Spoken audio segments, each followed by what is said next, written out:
merde, hein. La randonnée la plus difficile d'Europe sur la plus belle île du continent, qui ne rêverait pas du GR20? Ce sentier mythique, long de 180 km, traverse la Corse de Calenzana à Conca. 13 000 mètres de dénivelé positif à travers les montagnes. C'est le défi que nous avons voulu relever. Une aventure hors du commun. Nous avons donc chargé les sacs et on a commencé à marcher. Marcher. Et encore marcher. Les dénivelés sont impressionnants. Le GR20 justifie sa réputation à chaque passage de col.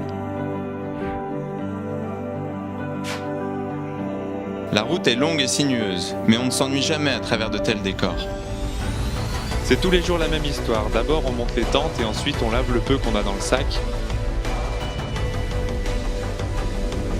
Une douche rapide, souvent froide, avant un repas plus ou moins copieux. Au petit matin, le réveil de 5 heures est parfois difficile. Mais la beauté du décor enlève toutes les traces de fatigue.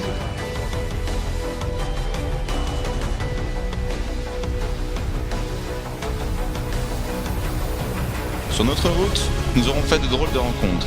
Des compagnons à 4 pattes bien plus agiles que nous.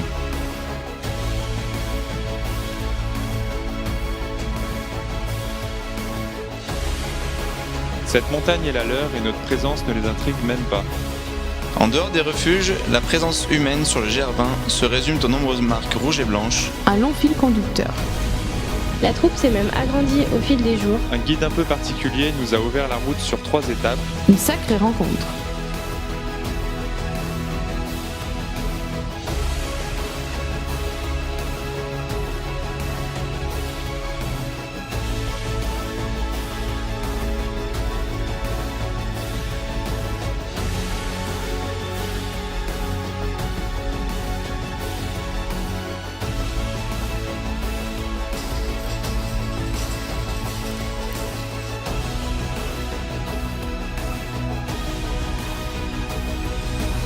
Nous voici en haut du Monte Cinto, qui domine l'île de Beauté à 2700 mètres d'altitude. On en aura surtout pris plein les yeux. Les ascensions sont dures, mais en valent vraiment la peine.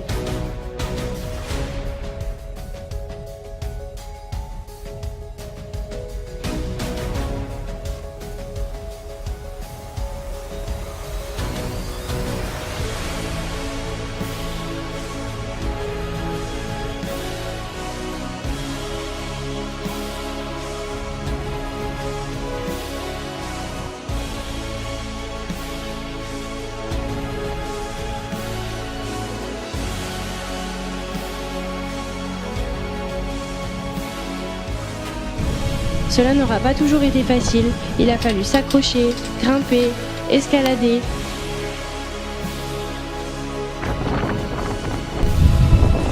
Mais nous avons tenu bon. On a résisté contre les ampoules, les casses et quelques douleurs.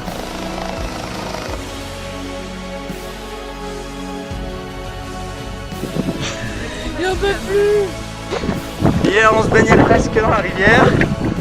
Aujourd'hui, on se pèle le cul de nulle part. La montagne nous a rappelé plusieurs fois qu'elle est restée la plus forte. Le froid et le vent nous auront causé quelques difficultés. J'ai tellement froid que je mets mes chaussettes au bout de mes doigts. On a hâte d'être arrivé. Et de prendre une douche froide. Mais nous n'aurons jamais cessé de nous faire plaisir et de profiter des moments entre nous. Entre mer et montagne, dans un de ces endroits qui vous marquent à jamais. Et finalement, on l'a fait, rejoindre Conca après 200 km de traversée.